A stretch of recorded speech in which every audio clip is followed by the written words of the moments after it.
boa noite. Esta é a CNN Brasil, este é o WW.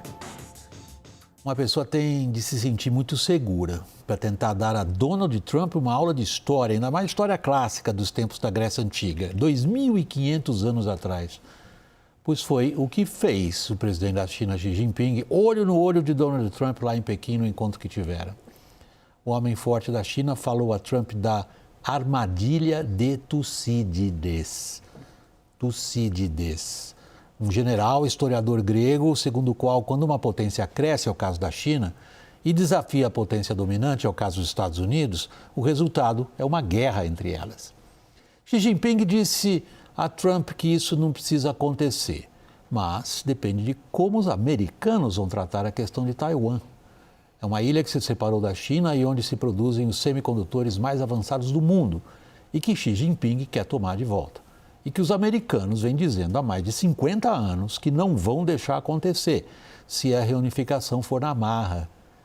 Mas quanto medo Xi Jinping tem hoje de ameaças americanas nas áreas comercial, financeira, econômica, nuclear, tecnológica, militar? Parece que tem pouco medo, pois a China se preparou e se armou para cada uma delas. E qual é a coerção que Trump seria capaz de aplicar para dobrar a China, vindo ele de duas guerras, a tarifária e a contra o Irã, que não saíram do jeito que ele pensava? Parece que pouca também. Em Pequim, Trump derramou-se em elogios a Xi Jinping, além daqueles protocolares. Arrumou uns negócios para empresas americanas. Xi Jinping achou que era hora de dar uma aula. Nessa edição, vamos tratar também dos desdobramentos do escândalo do Master de Flávio Bolsonaro, além da prisão do pai de Vorcari. Antes aos participantes da roda agora conosco nesse momento, no começo do programa, quero agradecer a você, cientista político, sociólogo Alberto Carlos Almeida, à disposição de estar conosco. Boa noite. Boa noite, muito obrigado pelo convite. Meus colegas Daniel Rittner, Thaís Herédia, Caio Junqueira, boa noite a todos. O pré-candidato à presidência da República, Flávio Bolsonaro, está trabalhando para conter os danos da divulgação do áudio em que pedia dinheiro para Daniel Vorcari.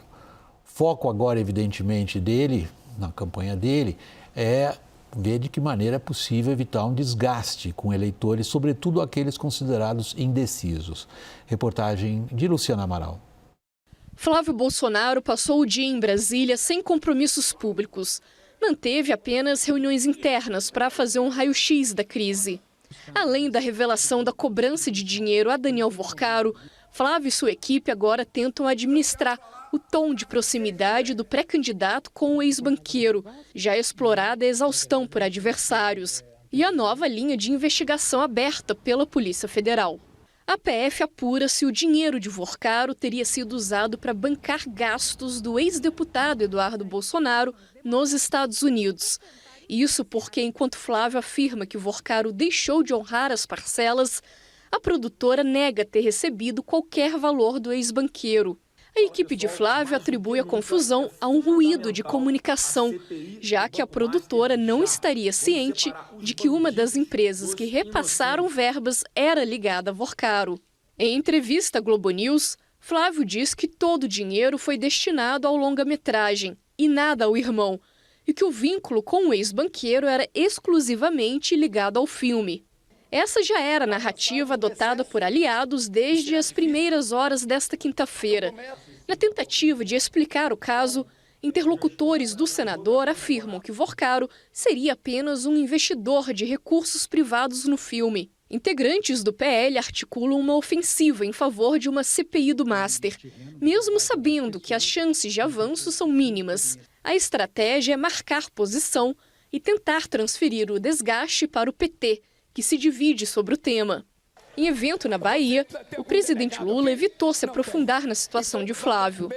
Eu não vou comentar o caso de polícia, não é meu. Eu não sou policial, eu não sou procurador-geral. O caso dele é de polícia. Flávio Bolsonaro tenta sair da defensiva e apresentar justificativas que consigam convencer o eleitorado. Nos bastidores, a avaliação é de que a crise não deve comprometer a passagem do pré-candidato ao segundo turno. O foco é evitar um desgaste entre os eleitores mais ao centro e preservar o capital político para a disputa decisiva.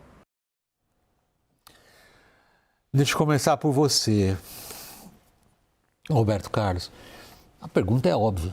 Qual o tamanho desse estrago? Você tem uma avaliação? Olha, o que nós estamos vendo, né, e que vocês cobrem muito bem pela mídia, né, é uma disputa.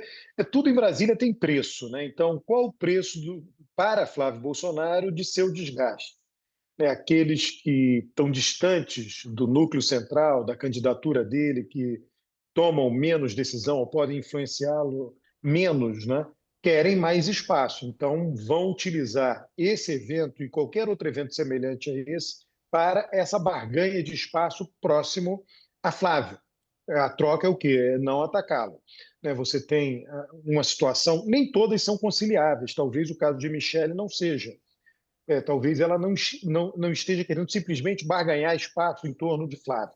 Mas outros atores, né, menos visíveis estão fazendo isso agora.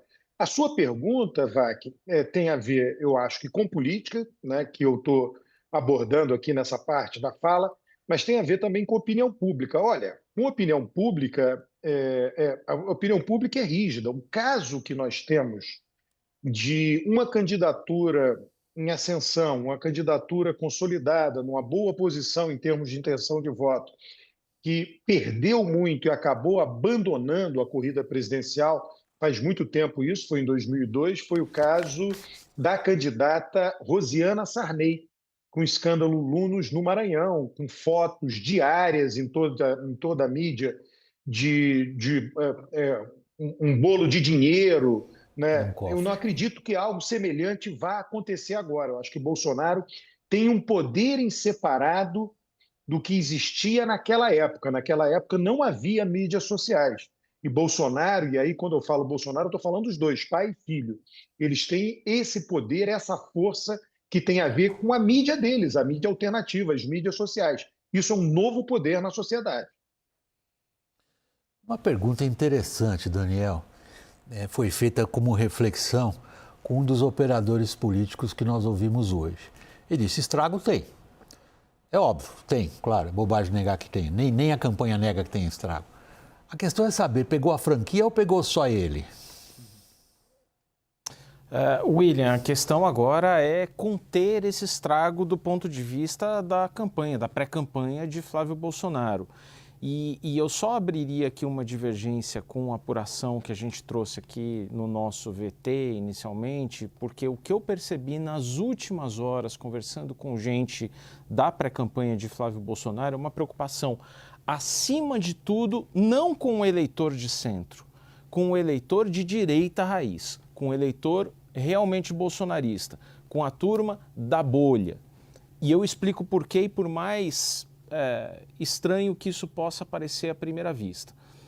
A preocupação da campanha de Flávio Bolsonaro é que não se perca esse eleitor que é tido como muito fiel e que impede a ascensão de uma terceira via num momento muito crítico de crise, de desgaste inédito, a gente pode dizer, de Flávio Bolsonaro, quando você tem uma opção ali surgindo, que é Romeu Zema, principalmente, e a campanha detecta ali um apelo de Zema junto ao empresariado, junto a segmentos da direita, e o que se quer nesse momento é congelar o eleitor de direita, o eleitor bolsonarista raiz, para conter qualquer esvaziamento da candidatura de Flávio Bolsonaro junto a esse eleitorado. Depois, resolve-se o problema para essa candidatura do eleitor de centro. E aí, muita gente lembra nesse grupo político. Olha, 2020, Sérgio Moro caiu, pediu demissão do Ministério da Justiça, parecia ali quase um fim de linha para o governo Bolsonaro e ninguém lembrou disso em 2022. Ou você teve o mensalão em 2005 E Lula foi eleito com relativa folga, com relativa tranquilidade, em que pese o mensalão em 2005, foi eleito em 2006. Então, existe na campanha de Flávio Bolsonaro a avaliação de que depois dá para resolver o eleitor de centro. Tem 4, 5 meses pela frente para resolver esse público. O problema é conter o eleitor de direita. E aí, tendo a concordar com o Alberto, porque o que você tem ali é um público que resiste, é um eleitor que, no final das contas, está bebendo detergente contaminado. Ele não vai, se ele está bebendo detergente contaminado, ele não vai se impressionar com um diálogo ali entre Flávio e Daniel Vorcaro. Bom, aí você está no fundo apontando um paradoxo, né, Daniel? No teu raciocínio, o paradoxo que você levanta é o seguinte: se os caras são tão malucos a ponto de beber detergente contaminado, por que vão se importar com o comportamento do principal candidato? Mas o principal candidato está se importando com o pessoal que bebe detergente contaminado. Então alguém aí está com uma estratégia estranha, Caio. Não, William, o que tem me chamado muita atenção hoje é o grau de desconfiança dentro do bolsonarismo, apontando como tudo que está acontecendo com o Flávio como algo cuja origem é o próprio bolsonarismo. Essa divergência, divisão, tensão... Você quer dizer dentro do bolsonarismo. Okay. Quando a gente conversa com interlocutores ali da família Bolsonaro, dos irmãos, a suspeita recai sobre Michele. Não sobre ela, ter vazado, mas o entorno da Michele, reavivando essa... Ninguém acha que é algo da Polícia Federal do Lula, ou do Palácio do Planalto, ou do PT. Eles colocam, hoje eu ouvi assim, se fosse do PT, seria na semana decisiva, seria no 7 de setembro, seria uma semana do primeiro turno. Bom, o que você está apontando é que um estrago que você detecta como repórter político é dentro da própria cabeça da campanha. Absurdamente grande isso muito intenso, Tanto que hoje a gente está subindo essa informação agora há pouco.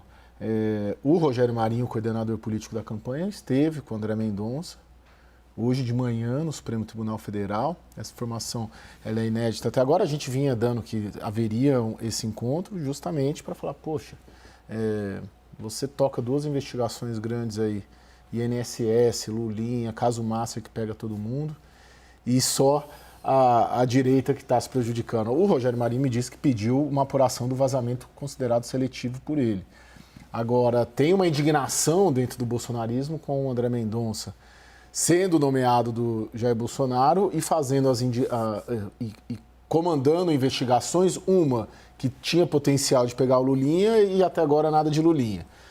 E as investigações do Master, de 10 dias para cá, avançou com muita velocidade contra a direita, Ciro Nogueira e o Flávio Bolsonaro ontem. Bom, mostra que eles não entendem nada qual é o papel do relator no caso, né? Não entendem nada. Realmente não entendem nada. É surpreendente, porque se trata de operadores políticos aos quais normalmente se atribui um grau de inteligência político-estratégica, ou tática, pelo menos, um pouco mais avançada do que você está descrevendo, Thaís. William, você está fazendo esse raciocínio sem levar em consideração que são operadores políticos que interpretam a situação a partir do seu próprio olhar. Eles são extremamente desconfiados. Quando o Bolsonaro diz ao Flávio, apuração aqui da CNN da Jussara Soares, que não quer a Michele, que é para ele seguir firme, ele confirma o porquê ele escolheu o Flávio, porque é sangue. Eles não confiam em mais ninguém. E o que o Caio está trazendo é que eles não estão confiando mais eles já estão com problema entre eles. Qual é o dia que a gente não traz aqui uma divergência entre os irmãos, uma confusão entre os irmãos? Então, a interpretação que eles fazem é a partir do DNA deles, de uma desconfiança absurda de todo mundo. Isso é um ponto. O outro ponto é que quando o Alberto diz assim, eu não espero que apareça mala de dinheiro e tal, porque tem uma configuração diferente do que foi o caso do marido da Rosiane Sarney, que naquele momento causou uma disrupção absurda, por exemplo, no mercado financeiro, foi quando os títulos do Tesouro Nacional deixaram de ser a renda mais fixa do mundo. Eu fico me perguntando, Alberto, se a investigação continuar, se a mala de dinheiro não vai aparecer em algum lugar que de alguma forma prejudique as campanhas, entende? Porque a contaminação do caso Master é tamanha e a radioatividade, foi uma expressão usada hoje pela Priscila Yazbek do que ela ouviu de empresários de Nova York, né, desse caso ser radioativo, o quanto essa radioatividade ainda não tem poder de estragar uma campanha, mesmo que o Flávio consiga acabar escapando deste episódio específico. Alberto, sei lá, essas coisas de família a gente acaba deixando para os grandes mestres da literatura, né? Uma das frases mais famosas sobre famílias é que são felizes, são muito parecidas entre si, mas as famílias infelizes são sempre infelizes, cada uma de maneira diferente da outra. E parece que nós estamos vendo um caso de uma família profundamente infeliz, por causa da política, vamos ficar aqui no âmbito da política, onde evidentemente não estamos inventando nem fazendo fofoca, as divergências são severas na cozinha dessa família. Eu queria voltar à questão, Alberto, de tentar estabelecer do ponto de vista do comportamento do eleitor brasileiro o quanto você antecipa de eventual alteração ou não. Se o tempo trabalha a favor, por exemplo, do notório esquecimento no Brasil, país notoriamente de memória curta. Nós tivemos um episódio muito forte, midiático, no ano passado, e que na época todo mundo disse, olha, agora a campanha vai nessa direção, que foi a operação do governo do estado do Rio de Janeiro no Complexo do Alemão. Aquilo ocupou a mídia de uma forma muito intensa por 1 a 2 semanas. E todos disseram, isso será determinante para a eleição presidencial, será determinante. E não foi. Eu acho que foi o Daniel que mencionou o caso do Mensalão, em 2005. Vai ser determinante, vai ser determinante. Não foi.